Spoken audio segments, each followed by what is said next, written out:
آٹے نے غریب کو پیس کر رکھ دیا۔ لاہور میں چکی کا آٹا 72 روپے کلو تک جا پہنچا۔ فائن آٹے کی 84 کلو کی بوری ایک ہفتے میں 2000 روپے مہنگی، قیمت 4500 روپے سے 6500 روپے تک جا پہنچی۔ اوپن مارکیٹ میں گندم کی فی من قیمت 2300 روپے سے بڑھ گئی۔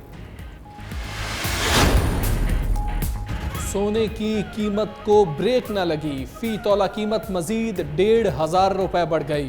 ملک میں فی تولہ سونا 1,15,000 روپے کی نئی بلند ترین سطح پر پہنچ گیا۔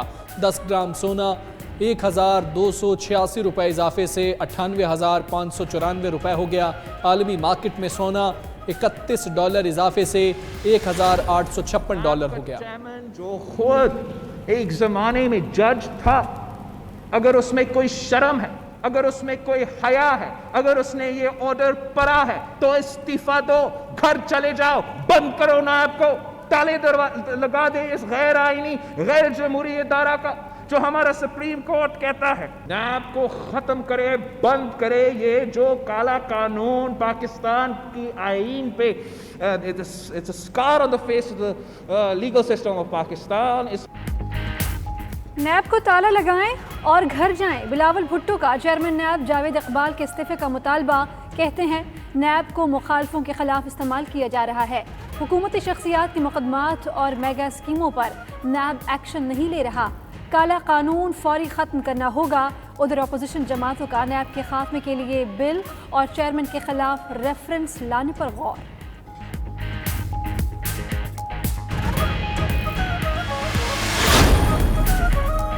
بلاول کی نیب بند کرو کی پکار کا مطلب ہے وزیر اطلاعات شبلی فراز کا رد عمل۔ مراد سعید نے کہا چوروں سے نجات قوم کا مقدر ہے۔ فیاض الحسن چوہان نے کہا بلاول والد اور خود کو بچانے کے لیے مدد لینے آئے۔ شہباز شریف نے ٹرخا دیا۔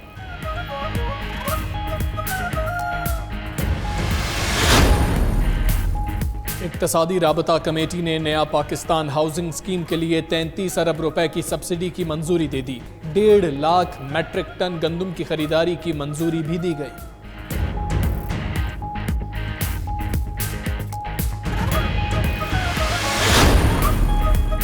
وفاقی حکومت نے مشیر خزانہ حفیظ شیخ کو قومی مالیاتی کمیشن سے نکال دیا۔ نیا نوٹیفیکیشن اسلام آباد ہائی کورٹ میں پیش۔ مالیاتی کمیشن میں مشیر خزانہ کی شمولیت کو مسلم لیگ نون نے چیلنج کیا تھا۔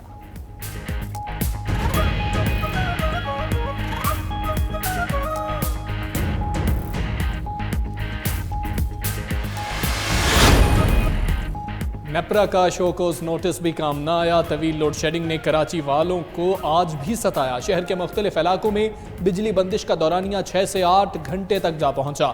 شہری کہتے ہیں کہ الیکٹرک کے مظالم سے تنگ آ چکے، حکومت ادارے کو سرکاری تحویل میں لے۔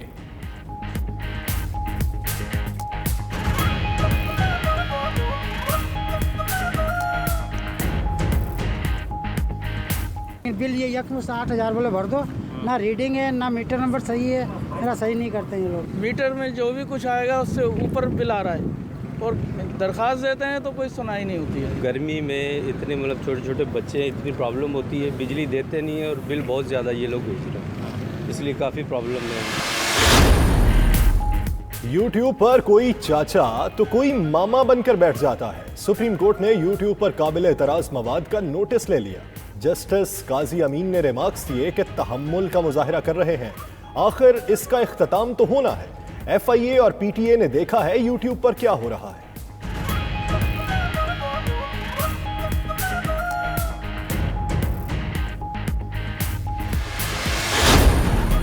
امریکا اور چین کے تعلقات مزید بگڑ گئے۔ امریکا نے ہیوسٹن میں چینی قونصلیٹ بند کرنے اور متعلقہ سفارتی اہلکاروں کو 72 گھنٹے میں ملک چھوڑنے کا حکم دے دیا۔ چینی وزارت خارجہ نے قونصلیٹ بند کرنے کے اچانک مطالبے کو جارحانہ اقدامات میں غیر معمولی اضافہ اور بین الاقوامی قوانین کی سنگین خلاف ورزی قرار دیا۔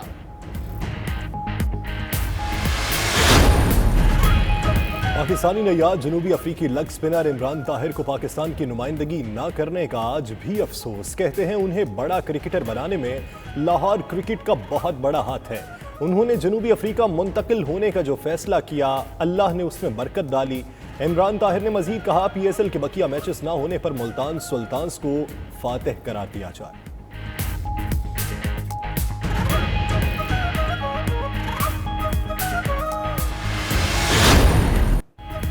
اور امریکی پاپ سٹار سلینا گومز آج 28ویں سالگرہ منا رہی ہیں۔ ٹیکساس میں پیدا ہونے والی خوبرو اداکارہ اور گلوکارہ نے کیریئر کا آغاز 2002 میں بچوں کی ٹی وی سیریز سے کیا۔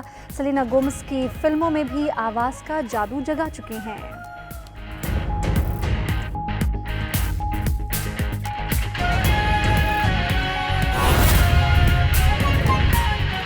اس لیے چلیں گے جہاں پر chairman Pakistan Peoples Party Bilawal Bhutto Zardari news conference کر رہے ہیں۔ ایجنڈا اپنایا جا رہا ہے جو پاکستان کے لیے، پاکستان کے عوام کے مفاد کے لیے، پاکستان کی معیشت کے لیے، پاکستان کی جمہوریت کے لیے اس وقت ضروری ہے۔ جیسے کہ آپ کو پتہ ہے، ہم آج اگر ہم پنجاب کا اگزامپل اٹھا کے دیکھیں، پنجاب ڈیزروز بیٹر دین دس۔ جو بھی ہے، جیسے بھی ہے، پاکستان کا سب سے بڑا صوبہ میں اب 2 سال سے آن ٹریننگ وزیر اور وزیر اعلیٰ نہیں رکھ سکتے۔ پاکستان کے سب سے بڑا صوبہ میں جب 100 سال بعد ایک اس قسم کا وبا آ جاتی ہے، تو اگر آپ کا آن ٹریننگ ٹیم ہے، آپ اپنا آن ٹریننگ ٹیم کو ہٹاتے ہو اور کوئی ایکسپرٹیز کے جو لوگ ہیں ان کو لے کر آتے ہیں۔ آپ اگر اسی سے کام لیں گے جو کہتا تھا کہ کرونا کیسے کاٹتا ہے، تو حال میرے پنجاب کا یہی ہوگا۔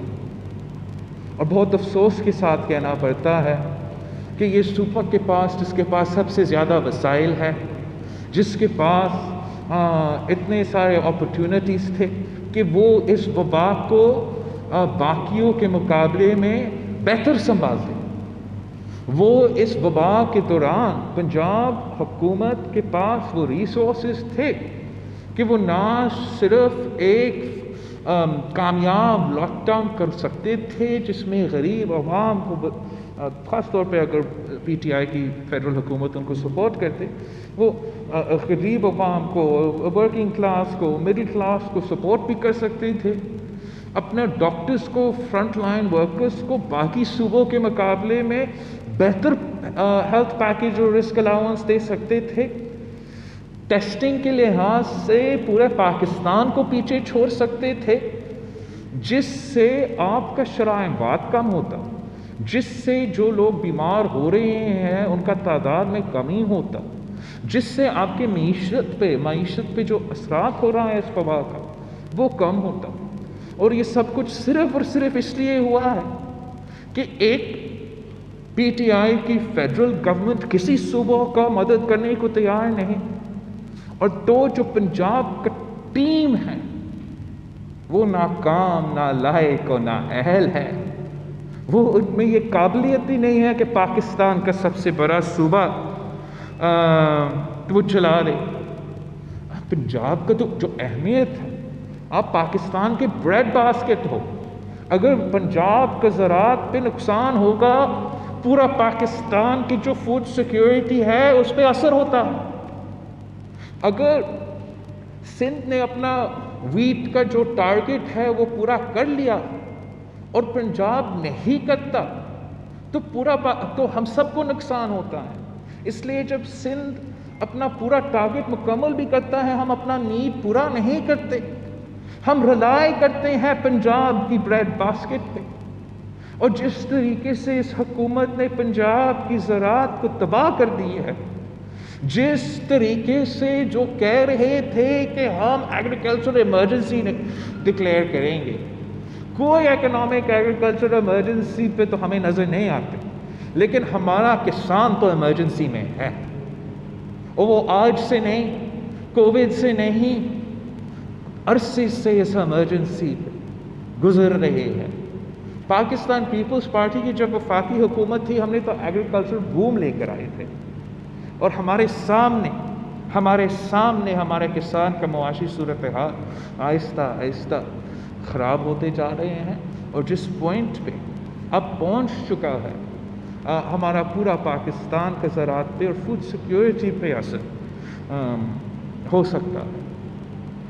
ہم مطالبہ کرتے ہیں کہ جو سندھ حکومت نے اپنا فرنٹ لائن ورکرز کے لیے، نہ صرف فرنٹ لائن ورکرز لیکن سارے جو ہمارے میڈیکل ہیلتھ کے تعلق رکھنے والے لوگ ہیں، ان سب کو نہ صرف ان کا تنخواہ مگر ان کو رسک الاؤنس دیا ہے۔